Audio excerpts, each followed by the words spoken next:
বৰ্তমান আছোঁ বৰপেটা ডিষ্ট্ৰিক্টৰ জনিয়া সমষ্টিৰ চপুৰ বুলি এটা জেগাত। এই নদীটোৰ নাম কি? বেকী নদী ন? এইটো বেকী নদী আপোনালোকে দেখিছে। বেকী নদীটো গোটেই ভাঙি পেলাইছে না? বেকী নদী, এয়া মই বেকী নদীৰ পিনে আগবাঢ়ি গৈছোঁ।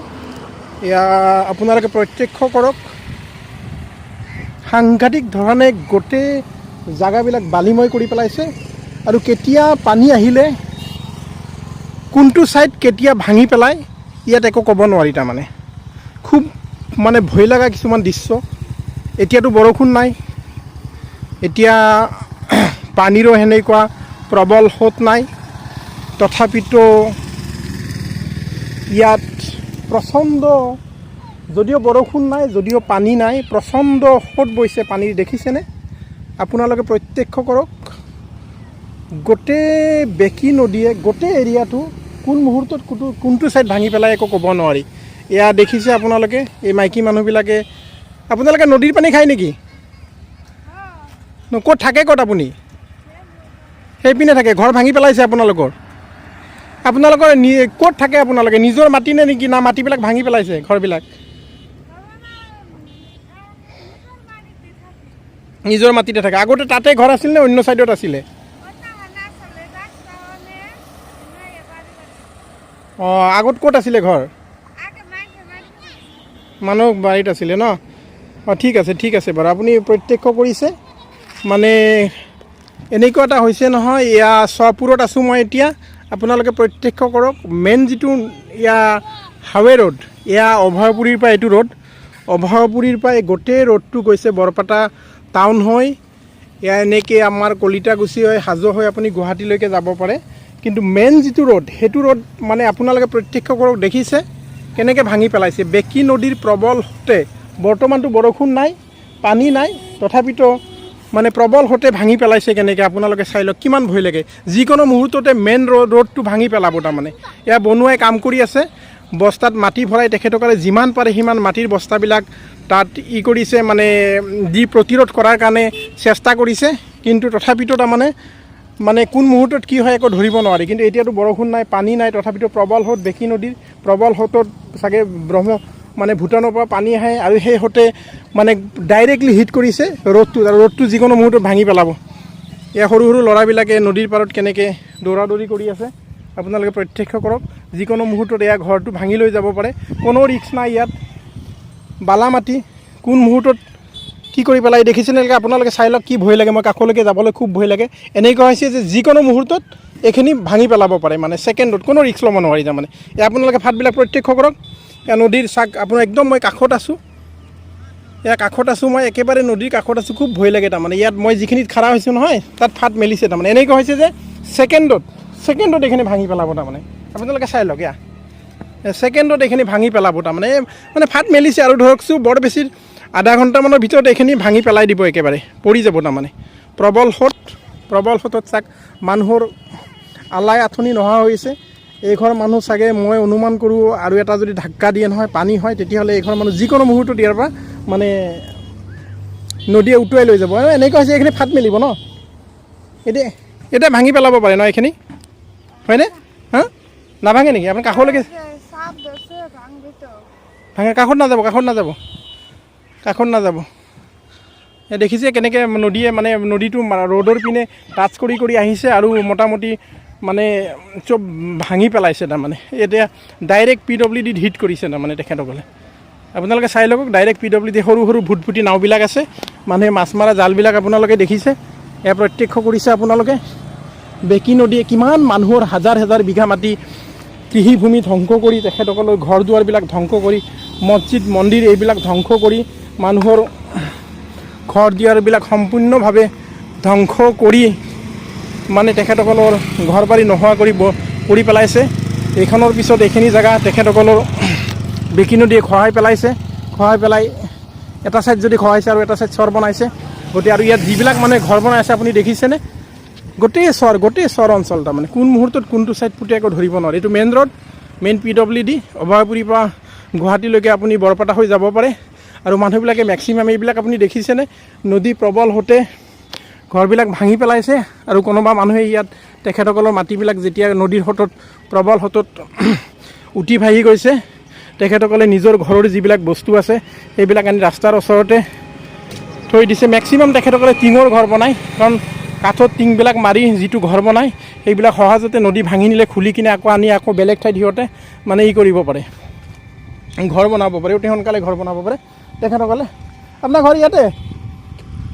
নদীয়ে ভাঙি লৈ গৈছে চব। আপোনাৰ ঘৰ কোনটো?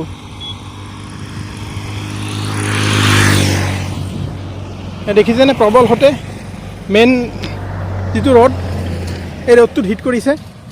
আপুনি চাই লওক কিমান ভয় লাগে। ইয়াত মানে PWDৰ মানুহে মানে ডাম্পাৰৰে মাটি আনি বস্তাত, খুব ভাল মানে কাপোৰেৰে ডাঠ বস্তাত মাটিবিলাক ভৰাই মেইন ৰোডটো যাতে নধোৱাকৈ ৰাখিব পাৰে, তাত বস্তাবিলাক তেখেতসকলে ৰাস্তাৰ ছাইডত জাপি দিছে, যাতে তেখেতসকলে কৰিব পাৰে আৰু মানে ৰাস্তাটো কমচে কম মানে খহি যোৱাৰ পৰা ছেভ কৰি ৰাখিব পাৰে। তাৰমানে এই সৰু ল'ৰা ছোৱালীবিলাক এটা গা ধুই আছে, আপুনি প্ৰত্যক্ষ কৰি আছে।